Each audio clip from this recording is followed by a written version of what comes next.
even my story now is somewhat so unbelievable that I don't even share it with certain people, because you wouldn't believe it if I told you that I made this Hollywood movie. Bill, when did you start writing Chasing 3000? Well, that's a good question, because when did I really start writing? I was an attorney by education and profession. My mother died after a short illness of a brain tumor. She was 60 years old. And I was half her age. And I thought, what if half of my life is over? What did I really want to do? I wanted to write, but I had never expressed it to anyone. And so I had a friend who worked at Disney, Rick Haskins. And so I visited Rick, and he took me to see some producers. One of the producers was Barry Bernardi. Has a lot of credits. Interesting guy. I think his wife is from Cincinnati. And so he said, well, Bill, there's two ways to get into the business. Start as a gopher and work your way up. I thought, well, I have a pregnant wife and two daughters. I hope, option B is better than that. And he said, you have something that we want, and we will pay you for it. So I spent the rest of the day driving around LA saying, what did I have that no one else had? And I had this really interesting relationship with my brother growing up. And I said, what if I wrote a story about my brother and me? And I had never written a screenplay. At the time, I bought books about how to write a screenplay. And I wrote a very autobiographical story. I think it was called The First Step. And it was very autobiographical.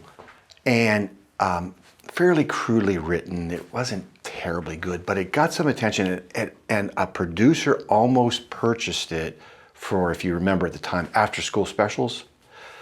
And so it gave me the encouragement to keep writing. So I kept writing. I wrote a number of other screenplays.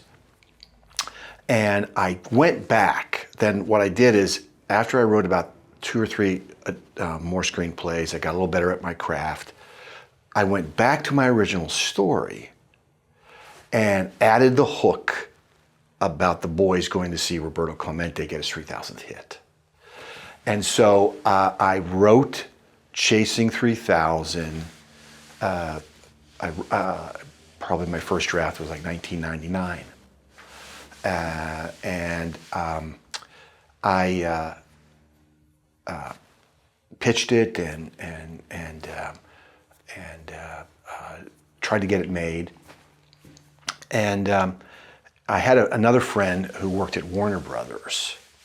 So I met with one of the executives, and he liked this story, but he had some criticism of it. He said, well, there's no girl in this story. I said, well, my mother. He didn't laugh. I said, that's a joke. That's a joke. And so I met a young writer named Chris D'Annunzio. And Chris said, I really like your screenplay, Bill, but I think it needs to be bigger. The feedback I was getting is that the story was too small. And I learned at the time as a writer that meant it was maybe too intimate. It didn't have broad enough appeal, that I needed to make the story bigger. And so Chris and I, we locked ourselves in a room over 4th of July weekend on a Warner Brothers lot, and we rewrote Chasing 3000 with a trip, with the trip being bigger, a 3-day trip where the boys go to see Clemente, and the trip is across the country. And so I fictionalized the story a little bit more.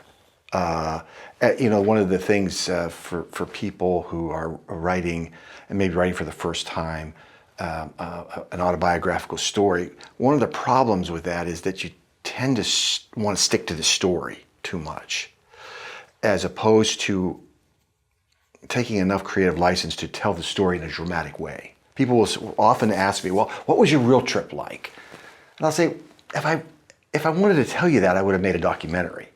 this, this story is really a dramatic telling of my relationship with my brother Steve. And to be honest with you, some of the things that happened didn't happen on that 3-day trip, but it happened during our life.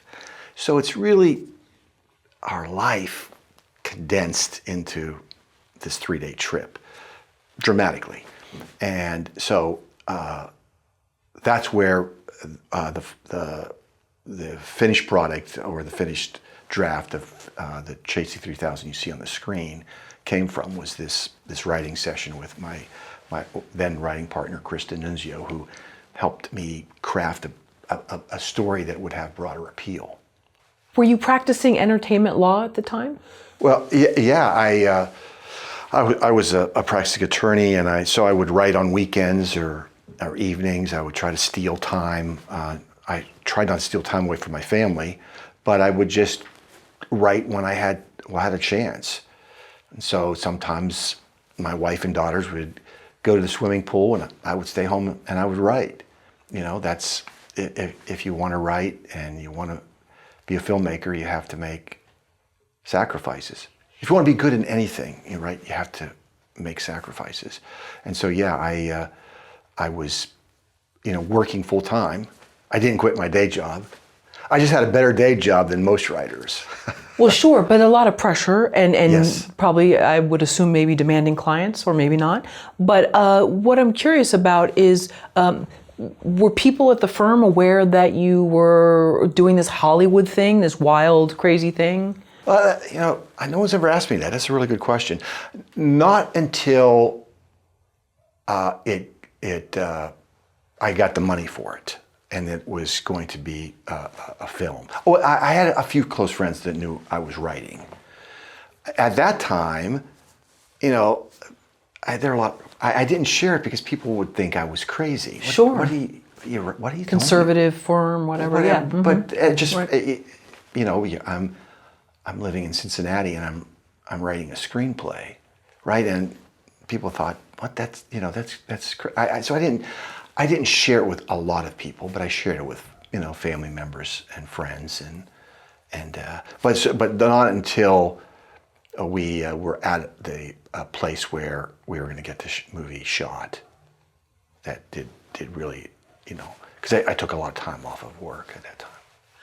And so the cat was out of the bag at Correct. that point, right? Correct. Right. It reminds me of the John DeLorean doc, where his people at the plant found out that he was going to Hollywood, and they some people couldn't handle that. It was kind of rubbed them the wrong way. So I just wondered how sort of this Midwestern life, and then you go to do something so totally different. Right. There could be pushback or jealousy, whatever. So yeah. It's interesting. And even my story now is somewhat so unbelievable that I don't even share it with certain people, because you wouldn't believe it if I told you that I made this Hollywood movie. People, did you shoot in your backyard? No, I made a. But you did shoot some of it. Sorry to interrupt. In Ohio, is that right? No, actually in Pittsburgh. Oh, in Pittsburgh. I'm so sorry. we shot Okay. 4 days in Pittsburgh and then 24 days in LA, just doubling for locations across the country. Okay, fascinating. Sorry, I wasn't sure if that was No, Ohio but that's or it was Pennsylvania. Pittsburgh. Okay. Yeah, because we grew up near Pittsburgh, so that's the story of the brothers. We grew up in a small steel mill town called Steubenville, Ohio, Oh, I see. Okay. home of Dean Martin Oh, very nice. and Jimmy the Greek. Oh, very nice. But, okay. and- But now it's out of the now you're sort of a town. Correct. Local boy makes good. Now that you're a celebrity there because you've gone and done sort of this impossible thing. Yeah. Interesting. I'm not sure I'm a celebrity, but I don't get any. I don't know. I don't get any tables at the nice restaurants. Oh, darn. All right. Thanks for rating that up. Well, then maybe after this interview that'll happen. But